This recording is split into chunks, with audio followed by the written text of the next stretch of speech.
ഇന്നൊരു സന്തോഷമായിട്ടുള്ള ഒരു കാര്യം നിങ്ങളോട് ഷെയർ ചെയ്യാൻ വേണ്ടിയിട്ടാണ് വന്നിട്ടുള്ളത്. അതോടൊപ്പം തന്നെ ഒരു റെസിപ്പി വീഡിയോയും കൂടെ കാണിക്കുന്നുണ്ട് കേട്ടോ. നോമ്പ് സ്റ്റാർട്ടിങ്ങിൽ എനിക്കൊരു ഗിഫ്റ്റ് വന്നിട്ടുണ്ടായിരുന്നു. ഫാർ ഈസ്റ്റ് ട്രേഡിംഗ് കമ്പനീൻ്റെ വകയായിട്ട് കുറച്ച് നട്ട്സുകളാണ് വന്നിട്ടുള്ളത്. പിന്നെ അതുപോലെ തന്നെ ആദ്യമേ ഒരു കാര്യം പറയുകയാണ്, ഇതൊരു പ്രൊമോഷൻ വീഡിയോ ഒന്നുമല്ല കേട്ടോ. ഇത്ര അധികം നട്ട്സുകളൊക്കെ കണ്ടപ്പോൾ ഒന്ന് വീഡിയോ എടുക്കണം തോന്നി, അതൊന്ന് ഷെയർ ചെയ്തെന്ന് മാത്രമേ ഉള്ളൂ. അപ്പോൾ ഇത് നമുക്ക് ലുലുവിലും അൽമിറയിലൊക്കെ ഇത് അവൈലബിൾ ആണ് കേട്ടോ. ഞാൻ ലുലുവിൻ്റെ ഒരു വീഡിയോ ഇതിന് മുമ്പ് ചെയ്തിട്ടുണ്ടായിരുന്നു, നിങ്ങളൊക്കെ കണ്ടിട്ടുണ്ടാവുമെന്ന് വിചാരിക്കുന്നു. അപ്പോൾ ആ ഒരു ബേസിലായിരിക്കും എനിക്ക് ഒരു ഗിഫ്റ്റ് കിട്ടിയിട്ടുണ്ടാവുക.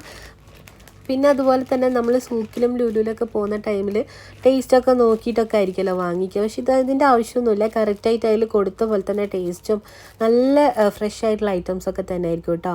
അപ്പോൾ പിന്നെ അതുപോലെ ഒന്നിൽ തന്നെ പല വെറൈറ്റികളിലുണ്ട്. ബ്രോസ്റ്റഡ് ആയിട്ടുള്ളതും സോൾട്ടഡ് ആയിട്ടുള്ളതൊക്കെ പല വെറൈറ്റികളിലുണ്ട്. അപ്പോൾ ഇനി നിങ്ങൾ ലുലുവിലും അൽമിറയിലൊക്കെ പോകുന്ന സമയത്ത് ഇതുപോലെ വാങ്ങി നോക്കുക.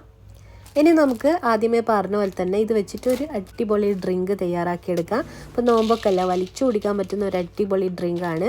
അപ്പോൾ അതിന് വേണ്ടിയിട്ട് ഒരു മിക്സിയുടെ ജാറിലേക്ക് നമുക്ക് ഒരു 2 കൈപ്പിടി അളവിൽ പിസ്ത ചേർത്ത് കൊടുക്കാം. അതേ അളവിൽ തന്നെ നമുക്ക് കുറച്ച് അണ്ടിപ്പരിപ്പും കൂടെ ചേർത്ത് കൊടുക്കാം. ഒരു 2 കൈപ്പിടി അളവിൽ തന്നെ കേട്ടോ ചേർത്ത് കൊടുക്കുന്നത്. ഇതിലേക്ക് നമുക്കൊരു 3 ടീസ്പൂണ് കസ്റ്റർഡ് പൗഡർ ചേർത്ത് കൊടുക്കണം. കസ്റ്റർഡ് പൗഡർ ചേർത്ത് കൊടുക്കുന്ന സമയത്ത് നല്ല ടേസ്റ്റാണ് കേട്ടോ. പിന്നെ അതുപോലെ തന്നെ 1 ടേബിൾ സ്പൂണ് പഞ്ചസാരയും ചേർത്തിട്ട് ഇതൊന്ന് പൊടിച്ചെടുക്കാം. പെട്ടെന്ന് പൊടിയായി കിട്ടാൻ വേണ്ടിയിട്ടാണ് കേട്ടോ പഞ്ചസാര ചേർത്ത് കൊടുക്കുന്നത്. ഇനി നമുക്ക് ഇത് പൊടിച്ചെടുത്തതിന് ശേഷം ഒരു സൈഡിലേക്ക് മാറ്റി വെക്കാം. ഇനി വേറൊരു ബൗളിൽ നമുക്ക് 1 ലിറ്റർ പാൽ ഒഴിച്ച് കൊടുക്കണം. നന്നായിട്ടൊന്ന് തിളപ്പിച്ചെടുക്കണം കേട്ടോ. തിളപ്പിച്ചെടുത്തതിന് ശേഷം നമ്മളിതിലേക്ക് ആവശ്യത്തിന് പഞ്ചസാര ചേർത്ത് കൊടുക്കാം. പാല് നന്നായി തിളച്ച് വരുന്ന സമയത്ത് നമുക്ക് ആ ഒരു പൊടി ഇതിലേക്ക് ചേർത്ത് കൊടുക്കാം. ഒരു 3 ടീസ്പൂണിൻ്റെ അടുത്തോളാണ് കേട്ടോ ഞാൻ ചേർത്ത് കൊടുത്തിട്ടുള്ളത്. നമുക്കിത് 2 പ്രാവശ്യമായിട്ട് ഉണ്ടാക്കാനുണ്ടാവും. നന്നായിട്ടൊന്ന് മിക്സ് ആക്കിയിട്ടെടുക്കാം. ഒരു 5 മിനിറ്റോളം ചെറിയ തീയിൽ വെച്ചിട്ട് നന്നായിട്ടൊന്ന് ഇളക്കി കൊടുക്കാം. ചെറിയ രീതിയിൽ ഇതൊന്ന് കുറുകി വരും കേട്ടോ. ഒരുപാടൊന്നും കുറുകി വരില്ല, ചെറുതായിട്ടൊന്ന് കുറുകി വരും. ആ ഒരു സമയത്ത് ഫ്ലെയിം ഓഫ് ചെയ്തിട്ട് നന്നായിട്ട് ചൂടാറിയതിന് ശേഷം തണുപ്പിച്ചെടുക്കാം.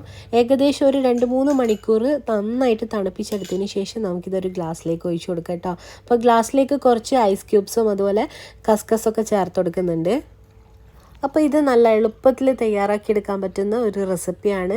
ഫ്രൂട്ട്സ് ഒന്നും ഇല്ലാതെ തന്നെ നമുക്ക് ഈസി ആയിട്ട് ചെയ്തെടുക്കാൻ പറ്റും. തീർച്ചയായിട്ടും ഈ നട്ട്സൊക്കെ വെച്ചിട്ട് നിങ്ങളെല്ലാവരും ഒന്ന് ട്രൈ ചെയ്ത് നോക്കുക. ഈ റെസിപ്പി ഇഷ്ടമായിട്ടുണ്ടെങ്കിൽ ലൈക്ക് ചെയ്യാനും ഷെയർ ചെയ്യാനൊന്നും മറക്കരുത്. ഇതുപോലത്തെ നല്ല നല്ല റെസിപ്പികളുമായിട്ട് വീണ്ടും കാണാം. താങ്ക്